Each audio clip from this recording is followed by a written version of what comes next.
Since we last left Barney's World, Cartoonito, the Cartoon Network block the show was airing on, is officially toast. The point of my last video was to suggest that maybe a hiatus was good, and it looks like I may have spoken too soon. Despite these network shakeups, watch the show become a YouTube exclusive, I thought we ought to circle back to the last batch of episodes for now, and analyze both the highs and the lows. Finders Not Keepers starts with Mel and Vivi inviting Barney to their impromptu dance party. Mel comes across a pair of sunglasses, and everyone thinks they are appropriately cool until Vivi realizes that they're probably the result of someone in the park having lost them, and that they should probably find the owner. Mel's immediately resistant to the idea, and David spawns in with the helpful information that the glasses are Grady's, and he's bummed he lost them. Mel, in a not-so-chill way, cuts Vivi off and then talks to Barney about not wanting to give the glasses back, and that they may not even be Grady's at all. Barney seems a bit nervous about Mel's potential wrath, which is funny considering the sheer extent of his power in this series, but allows her to intercut once again with her suggestion of an adventure distraction, and they decide to play pirates. Again.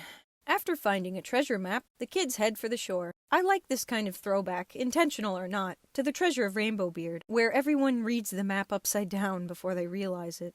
On the island, Pirate Billy and his chameleon Otis, who resembles the chameleon lion from a previous episode, attempt to distract the gang from finding his treasure by building a non-distracting sandcastle that Barney body slams. Otis is a little more successful with his color-changing dance while Billy stumbles around in the background, but ultimately they're still SOL, especially after everyone weirdly bungees across a ravine with Barney's beard. Normal sentence. Upon finding the treasure, Mel declares it to be theirs, and Barney agrees to take it back to the ship. Billy and Otis protest that it's their treasure in the saddest voice possible, proclaiming how dear it is to him. Mel, of course, doesn't want to, and when Vivi brings up that it might be his again, they find that the treasures are all very sentimental to Billy and prove that they are his. Mel then brings up the crux of the issue with this whole pirate metaphor, and that's that stealing treasure is what pirates do. She was totally down to take what she assumed was also probably stolen without a second thought, because Billy is also a pirate.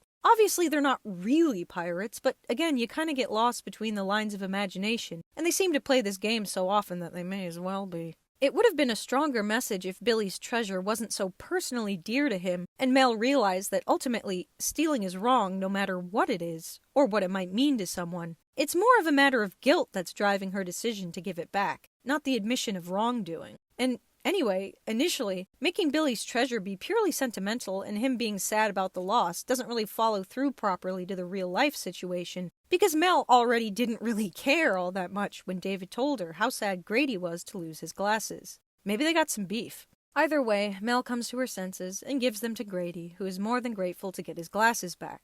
The Snuzzleberry Snatcher starts with an ill-fated game of soccer. Vivi is, understandably, mad about one of the garden cactuses popping the ball, and fails to see why they even need a cactus here at all. Barney's called upon for help, and after telling her that it needs to stay in its garden home, he reminds her that they can play anywhere, and they travel to the enchanted forest again. Barney sneezes his way into a snuzzleberry bush, and Forest Sprite Baby Bop sorta ham-fistedly reminds us that not all berries are edible, but it's sure good that these are. After the snuzzleberries disappear, Baby Bop explains just how important they are to the ecosystem, and the gang go on the hunt to find the culprit. After an unsuccessful attempt and more pokey plants to torment Vivi, David spots footprints that lead everyone to the chameleon lion from Worth the Wait. I do like this sort of consistency between episode incidentals, as it really fleshes out Barney's imaginary worlds. Vivi has the idea to protect the snuzzleberry bush using the pokey plants as a barrier, and sure enough, the culprit, who is just Billy in his goblin costume, is unable to get to the berries. After explaining the situation, Billy is more than happy to share. Vivi realizes that the pokey plants have their own place, even if we don't exactly understand why at first. Show Nature I Care is a nice original song and gets the message across pretty well. This is a tune I can actually see myself going back to listen to, and that's saying something. I don't know what it is about these nature-themed episodes, but they always seem to nail them. The plot is simple, but has enough to get the moral across in an engaging way. Overall, a banger. It Takes Three starts with a game of Kitty Keep Away, which Barney is quickly invited to. Cheerleader Baby Bop shows up and wants in on the game, but Mel reminds her that it's not her turn yet, but it will be after 5 points are scored. I don't know why they chose to make the scoreboard look like an IMDb star ranking, but here we are. Baby Bop inserts herself into the game by dashing in and catching the ball and finds herself needing to talk to Barney about her feelings. I Love Me Too was a great start, but it is good to see another dino-centric episode in the mainline series. Baby Bop vents about how hard waiting can be, and Barney reminds her that the others do want to play with her as much as she does, and that everyone deserves their fair turn. Simple, but I like this addendum. Feeling impatient and impulsive can, and often does, lead to doubt, but reassurance is welcome. Baby Bop asks if she and Barney can play their own version of the game, but it doesn't work so well with two players, so the two try badminton. Baby Bop has fun, but gets ahead of herself again, and jumps into the other's game. Mel promises her that she can join soon, and Vivi is only 1 point away from winning. Barney tries to cheer Baby Bop up with his magic, and she finally latches on to this bubble game of keepy-uppy. Sorry, had to.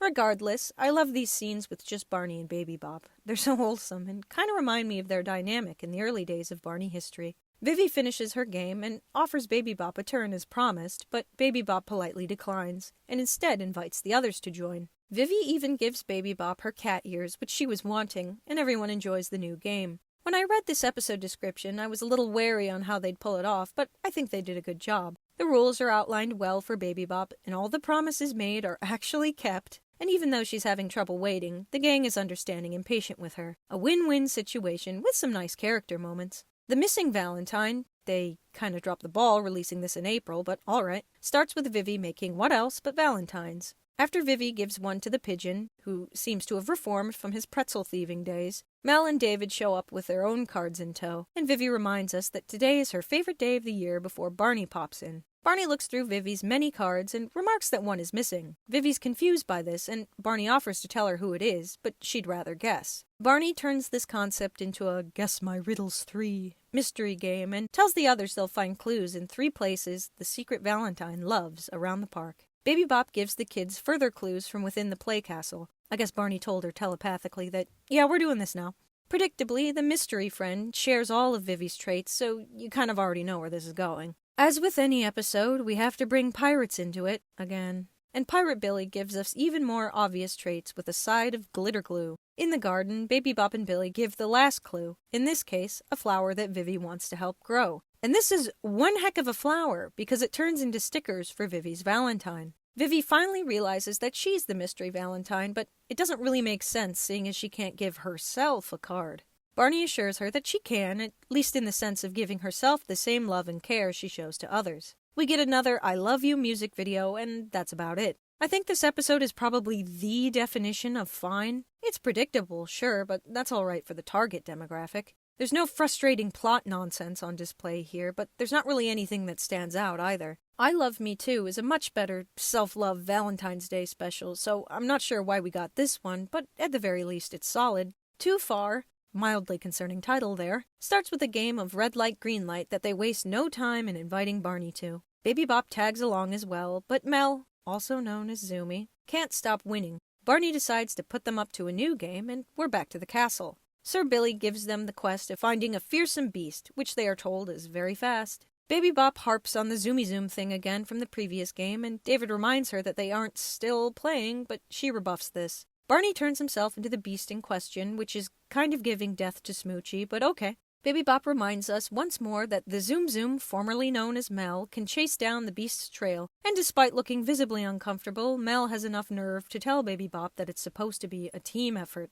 Vivi and David ask if she might stop calling Mel that, and Baby Bop reassures them that she's only playing around. The beast distracts them from confronting the issue for a moment until they're faced with a grape jelly ravine that Mel is unable to cross, not entirely in part to the fact that Baby Bop will literally not stop with the Zoom talk. Barney pauses his rhino cosplay to talk to the frustrated Mel, who has understandably run off. Mel assures Barney that her problem is a bit silly, but he disagrees, and he tells her that it isn't if it's something that's legitimately bothering her, which is very validating. After explaining that she doesn't like being constantly called the name despite not having minded initially, Barney is again right on it by reminding her that she can always change her mind. Mel just has to tell her so. After hopping over to meet the others, Mel takes Baby Bop aside and tells her what's up. Baby Bop, of course, didn't mean to upset her, she just thought that they had a running joke going, but does apologize. I think this is a good time to say how relatable of a scenario this episode actually is, especially if you're neurodivergent, because I think we've all been in both shoes.